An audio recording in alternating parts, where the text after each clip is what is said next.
Hello everyone, happy Wednesday. Welcome to Vixio's Regulatory Roundup, where Jimmy and I will be looking back at some of the more interesting and noteworthy regulatory developments impacting the global payments industry from the past month. So in March 2024, according to our Horizon scanning tool, there were 172 new regulatory updates relevant to the global payments industry, 55 of which carry immediate or near-term action. In terms of regulatory deadlines, we saw 46 effective dates and 38 response deadlines. Over the next 30 minutes or so, the two of us will be unpacking some of these, one region at a time, departing from the UK via Europe, heading east before finishing in the Americas. So Jimmy, starting in the UK as always, what's happened over the last month? So quite a few things have happened. Something that's really stuck out to me is some amendments that have been made to the payment services regulation. They're in consultation phase at the moment, so nothing's concrete, but the government plans to put these to Parliament over the summer. And these amendments are quite significant because one of them is definitely a bit of a target, or has a bit of a target of reining in authorized push payment fraud, which obviously we've seen constant headlines about in the UK and beyond as well. And that's going to be basically putting sand in the brakes of payments. I think that's a phrase. If it's not, then do forgive me. And basically what they plan to do is allow payment service providers to slow down some payments if they suspect them of being fraudulent. So payment service providers, including banks and other payments institutions, the money institutions, will have the capability to slow down a payment for up to 4 days. Now, this has been welcomed by some. However, there's also been a few warnings that actually it could have negative consequences for consumers. Yeah, absolutely. For example, if you have made a perfectly legitimate payment and it gets slowed down, and that ends up causing you a negative hit in terms of your credit rating, for example, or it could be a late payment charge. I think those kind of things do need to be taken into account. And I'm sure in the consultation phase, there will be that kind of feedback going to the government. So it'll be interesting to see what the final amendment looks like once it gets to it. Do you think this is because where you've got the new liability coming in, that this is almost like a slight countermeasure almost, or a counterweight to that, to take less liability away from banks and payments firms and give them a bit more control? I think so, yeah. And interestingly, I was speaking with someone in Brussels recently about the UK's approach to app fraud, and they said that they thought it was crazy. So I think that the feedback is that people are quite concerned at the moment of what it's actually going to look like once these liability rules come in. I think we're in a bit of a discovery phase with how to rein in authorized push payment fraud and how to regulate it properly. I think there's definitely going to be a lot of these kind of announcements coming up. And I think this slowing down of payments, it has been suggested before by the government in a consultation, I think it was last year that it was released, on the payment services regulation. So we were expecting something like this to come out. And I think banks on the whole will be happy to have a bit more control over some of these payments, and the ability to maybe slow something up if it's looking a bit suspicious. Yeah, makes sense. And then the other thing that is also part of the payment services regulation that has been proposed is new rules on account terminations. Obviously, last summer, there were a lot of headlines to do with Nigel Farage. I think we all remember those. And I think these were actually going to be suggested anyway by the government. They were in that consultation again. I think some people in the payments world thought it was a little bit weird that the government were suggesting this and maybe a bit over the top, but it is a very serious problem for a lot of companies and a lot of consumers, especially vulnerable people, getting access to bank accounts and also potentially getting their bank account shut down. So the rules are being tightened up a lot on what payment service providers need to do if they're going to terminate an account, and consumers will get a lot more rights from this. So yeah, it's going to be something again that's in consultation phase, and the government plans to put this to Parliament over the summer, so similar to the fraud ones. And correct me if I'm wrong, but we've seen similar things across the EU, right? In the Yeah, Netherlands, absolutely. for example, I think there was something to do with sex workers and making Yeah. sure they have protected access, etc. Yeah, so de-risking has been a huge problem throughout the EU and UK over the years. I think some other regulators, such as Benevolence, also Bank of Lithuania, have looked into de-risking and how they can hopefully improve the situation. And it doesn't just hit individuals; it hits a lot of organisations. NGOs, for example, are hit hard by it. Also, I think even crypto firms, right, yeah, sometimes crypto struggle to firms, get bank payments accounts. firms. One of the big parts of the payment services regulation in the EU is they are basically really tightening up the rules on whether when banks basically approve a relationship or take on a payments or e-money company, because at the moment it's very easy for banks to basically not, which can really limit the opportunities of a lot of payments and money firms. Yeah, I've even spoken to a few that have essentially had to, almost pull out of the market, you could say, simply because Absolutely. they can't get a bank. And I think, a lot of those rules are being tightened up at the moment for consumers and for companies as well. Yeah. Anything else happening in the UK before we move on? Yeah, so money laundering regulations are also being looked at by the government at the moment. That was released last week. And what I think the government wants to do is hopefully take out some of the bells and whistles that are in the money laundering regime at the moment. It is very burdensome to comply with. It's a bit of a tick box exercise, and it looks like the government are trying to smooth that out and change it slightly.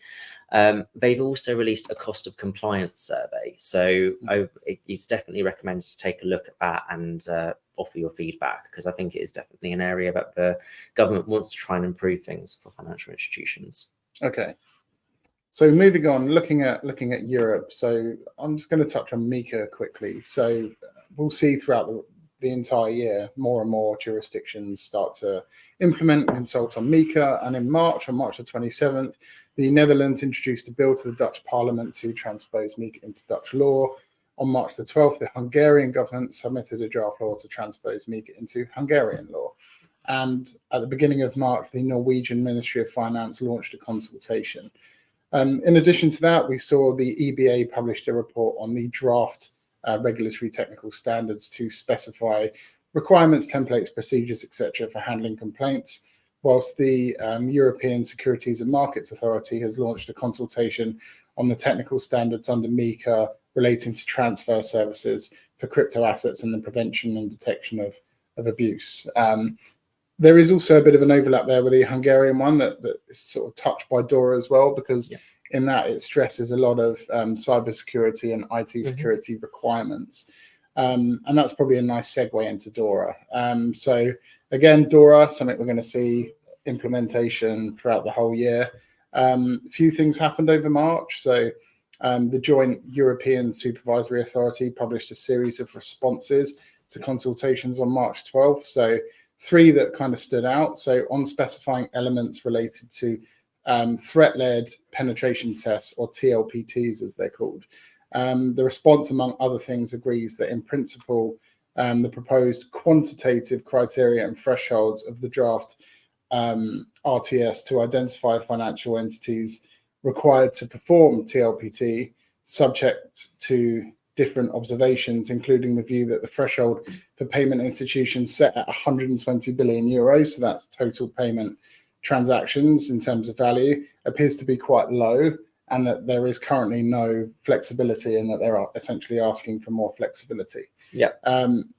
On the other one, it's around the subcontracting of IT services, and they think it's slightly disproportionate that somebody will have to essentially audit their entire IT supply chain, and that should be done in proportion to risk.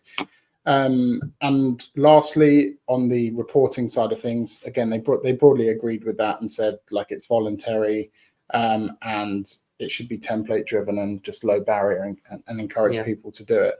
On a more sort of EU member state level in Malta, so we saw, I think it was last week, the Maltese competent authority there sent out a Dear CEO letter outlining its expectations for firms in implementing the regulatory framework. It set out 7 distinct requirements that they must meet. The specific expectations on companies set out this week include developing a digital operational resilience strategy and a DORA compliant IT risk management framework. I think this is something that's kind of been echoed across like places like Germany, I think the Netherlands as well. The Maltese regulator also said that the financial entities needed to have begun developing an IT incident management process and have taken into consideration the relevant provisions emanating from the RTS. So again, we're just sort of seeing regulators starting to kind of tighten up and get more specific around guidance for DORA. The Dutch central bank also published an announcement shedding light on industry preparations, broadly similar to that of Malta, but it also highlighted that it should conduct a gap analysis of DORA level 1 and the first batch of level 2 regulations, which are the EU technical standards related to DORA. It also stressed that it's really important that the knowledge around IT risk management is something that's brought up to board level. I do think with DORA at the moment and MiCA as well, we are definitely in the year of implementation, and we're really seeing that from all of the national competent authorities. They're checking in, making sure that everyone knows what they're doing, ready for D-Day in January next year, which is going to, I think, because this is a mammoth piece of regulation at the end of the day, which a lot of people are going to have to get used to very, very quickly now, because we are definitely in the final few months to prepare for it, and regulators know that. Yeah, absolutely.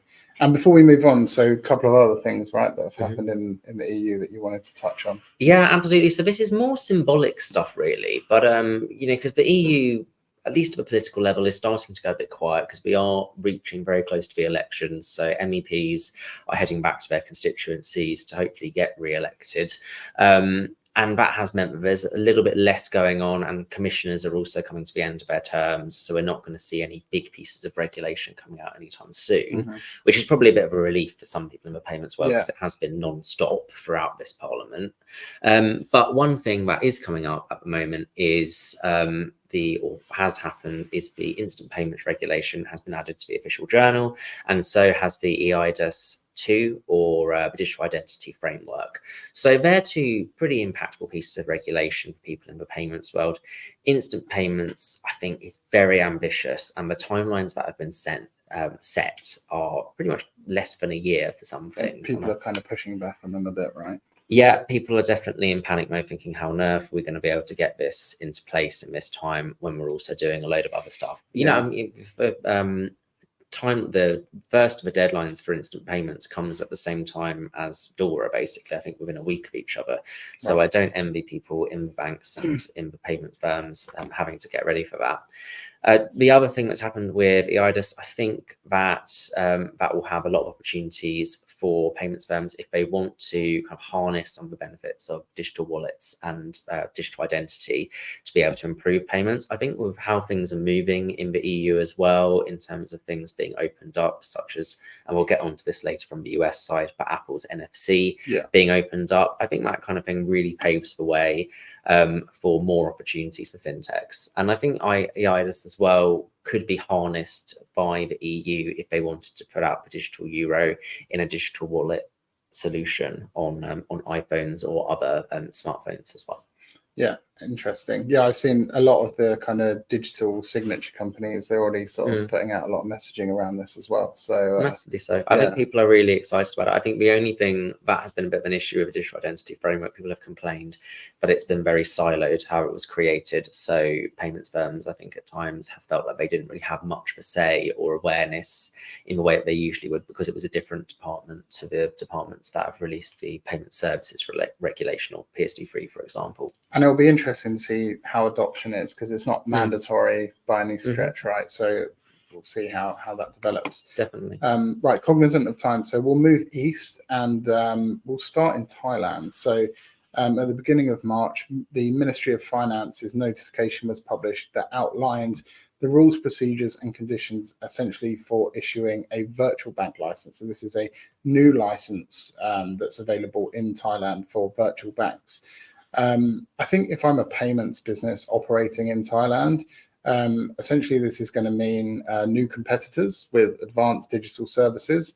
It also it promises to enhance consumer experience and drive technical innovation. So we'll probably see increased expectations from the market.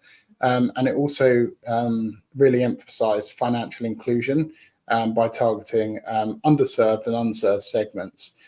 So I think payments businesses operating there, they must adapt really by improving their digital offerings, complying with the new evolving regulations. Again, a big part of that was the emphasis on IT system security and data. But I think there are also opportunities there to form partnerships with these new incoming virtual banks as well.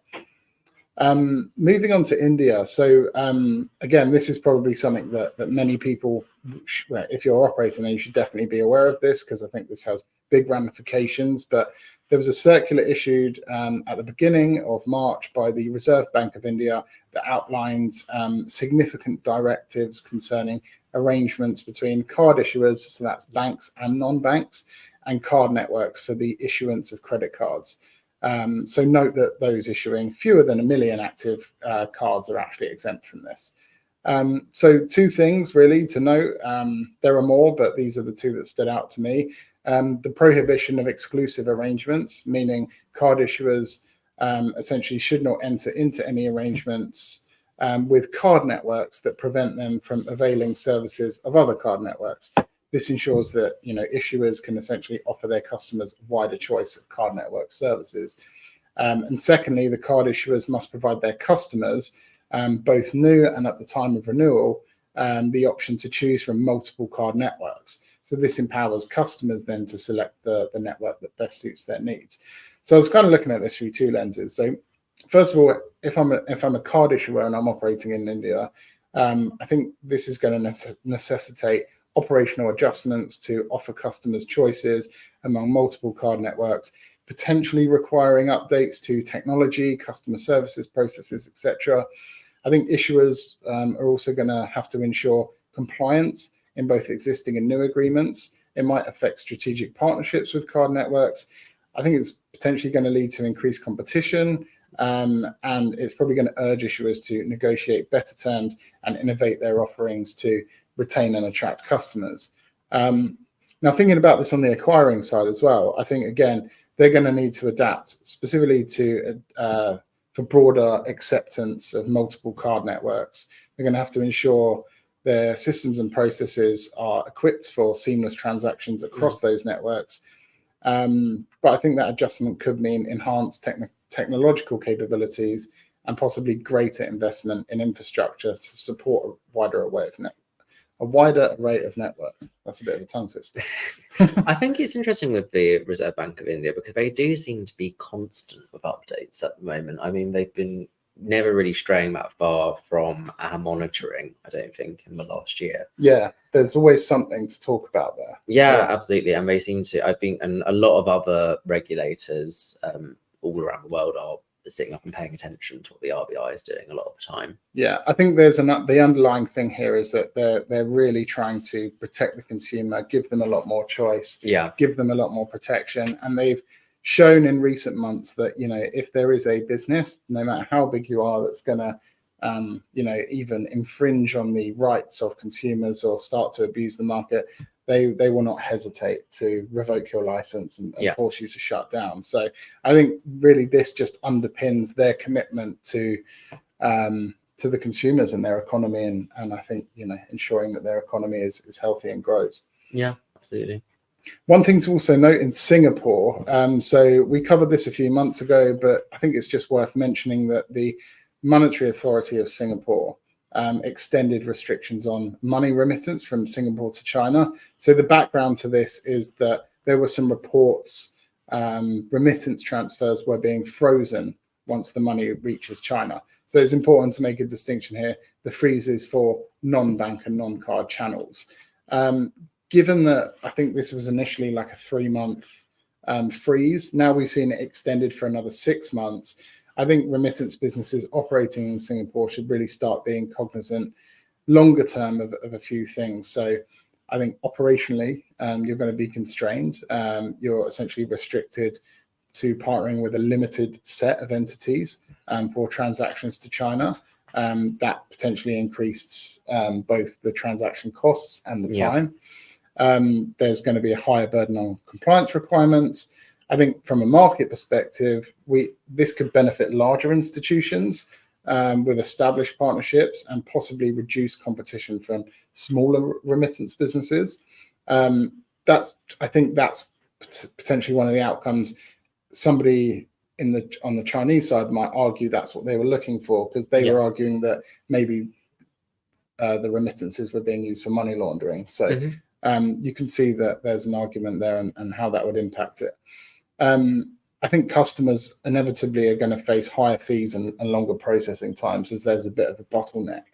I think businesses are going to have to really look at their strategy, and they might have to look at different partnerships longer term. And I think we also have to really prepare that although this is for another 6 months, there is no, it's been extended. There is a chance, it's hard to predict the probability of that, but there's a chance this could be extended again and may become the norm. So I think that's something businesses operating in Singapore really have to be cognizant of. Over to the US now. So again, on that kind of theme around consumer protection, on March the 5th, the Consumer Financial Protection Bureau published its final rule amending Regulation Z, or Z or Z, the Americans say. And this is around capping credit card late fees at $8. So a safe harbor threshold, they call it. This essentially eliminates higher fees for subsequent violations within the same billing cycle or the next 6. And the annual CPI inflation adjustments will not apply to this $8 amount. So this really places quite a strict cap on legal fees. And I think for card issuers operating in the US, there's quite a few implications. They're going to have to really adjust their fee structure. I think larger card issuers in particular must adjust their penalty fee structures. And that's going to be significantly lower than previous amounts in some cases. I think they're going to have to update their billing systems and customer communication strategies. There's going to be revenue impact. They're going to have to monitor these and ensure compliance with them. I think there's going to be some impact on consumer relations. And I think one of the arguments for this is this should ultimately reduce late fees, because the people incurring the late fees can't pay the late fees anyway. So therefore, they then incur more late fees. So longer term, this should reduce late fees, which seems counterintuitive, but that's, I think, the whole idea of this. And then you mentioned something earlier, Jimmy, about Apple as well. So I just wanted to pick up on that before we move on. Absolutely. So there is a new lawsuit that's come out from the Department of Justice in the US against Apple, and it's a really, really big lawsuit that they're taking against the company. I was quite surprised by it. I don't really follow the US as much as the EU and UK, but I do think it's interesting that they're basically making a lot of the same arguments as the EU or DG Comp in the EU has been making about Apple being a bit of a gatekeeper and having a monopoly, including on digital wallets and on digital payments through Apple Pay. And I wonder whether Apple is going to come to the conclusion. At the moment, they're saying they're not. They've refused to do it and said they're going to take this case on. But I wonder whether Apple will eventually come to the conclusion that I guess the game is up in terms of the world as we know it, and they're going to need to open up their NFC beyond the EU, where they've already committed to, and actually do it the world over.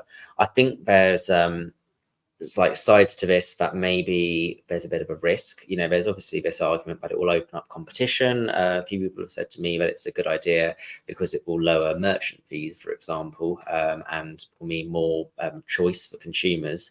But then will people be able to match those security standards that Apple has? Yeah, I think that's the concern, isn't it? Yeah. And is it going to make fintechs who want to challenge Apple and provide that competition, are they going to be able to invest that much, and are they then going to be liable for things like fraud in a way that they aren't at the moment? So I think that's going to be something that has to be considered. And yeah, it seems to be playing out in the US as well with this lawsuit. And another part of the lawsuit I thought was really interesting was they mentioned super apps, and they say that Apple, through its digital wallet and through its because it's closed off, basically they were saying that Apple is suppressing super apps, and we see these taking off in a lot of jurisdictions such as Asia and Singapore. Could this be the case that if Apple had to make changes because of this lawsuit, that actually they then will make kind of could we see the rise of super apps finally happen in places like the US? Yeah, and I mean, you've got X, right, as an example, that's saying we want to build a super app.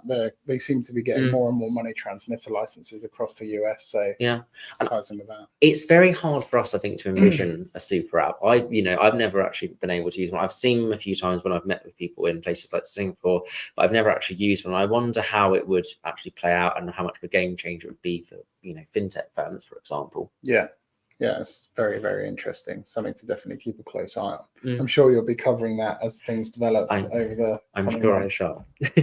And before we move on from the US, I think another thing that really stood out to me, again from the Consumer Financial Protection Bureau, it released a warning specifically directed at remittance transfer providers that are falsely advertising about the cost and speed of sending remittances, and that it may violates federal law, including the Dodd-Frank Wall Street Reform Act. And according to the circular, they must specifically state exactly, if it's no fee, then it has to literally be no fee. And if it's immediate or instant, then it has to be instant. They've been very strict about that. There are no deviations from that. And I think we can speculate why this is happening, but I think there's two things. There's obviously there are other players in the market that do offer very transparent products and services, and so there may be this may be a result of some lobbying efforts on their parts. I also think that it's just in the interests of consumers that things are becoming more transparent, and we've seen this again in Europe as well, similar kind of things. So I think this is just a trend towards the days of free or low fee foreign exchange and money transfer services are probably going to become a thing of the past as we move towards a more transparent kind of ecosystem. Absolutely. And then south of the border, I think one thing that just stood out for me in Latin America in the last month is quite a big piece of regulation in Argentina. So it published a new law that essentially makes huge reforms to its anti-money laundering counter-terrorist financing system. And the law essentially aims to substantially update that, which was last done over 10 years ago. And among other things, the law modifies various provisions of the penal code. It adds new definitions such as virtual asset, beneficial owner, risk-based, all things we're kind of fairly familiar with in Europe. Suspicious activity, unusual transaction, PEPs, virtual asset service provider, which they're calling PSAVs. It adds issuers, operators, PSPs, non-financial credit providers, and PSAVs to the list of obliged entities or subjects in Article 20 of the law. It creates new obligations for entities covered in Article 20, including, among others, the obligation to designate a compliance officer and identification and reporting obligations, creates a public register of beneficial owners, creates a public register of virtual asset service providers, and also lists the types of sanctions and penalties for non-compliance with these provisions. So I think, again, this is just something we're quite accustomed to in Europe. But again, I think it's just a sign that the Argentinian regulatory environment for payments and crypto banking, etc., is really maturing there, which might encourage more. And I would say in the EU or UK at least, like these kind of changes have been pretty staggered across different pieces of legislation that's come out over the years. All of this in one go, I think, will be a lot for people to have to prepare for. Absolutely. I think the other thing that's happened in Argentina is that the government has now able to freeze funds, especially if they're suspecting involvement with AML-related activities. So this all ties into that other piece. And lastly, that again in Argentina, it announced payment service providers that offer payment accounts and payment service providers fulfilling the initiation and digital wallet function are subject to an obligation to submit quarterly and annual reports. So again, it's just a sign that that's all maturing. Yeah. Looks like we're out of time. So if you think there are things that haven't been covered here, I think you'll be absolutely right, given the sheer volume of change we're seeing, as always, in regulation across the global payments industry. It would be impossible for Jimmy and I to cram all of this into one session. And that's why the world's leading payments businesses use Vixio Payments Compliance to aggregate, translate, and summarize regulatory updates from across the global payments industry. So feel free to get in touch with me to learn more about that. Otherwise, we'll see you back here in a month's time for April's regulatory roundup. From me and me. Stay compliant, everyone. See you later.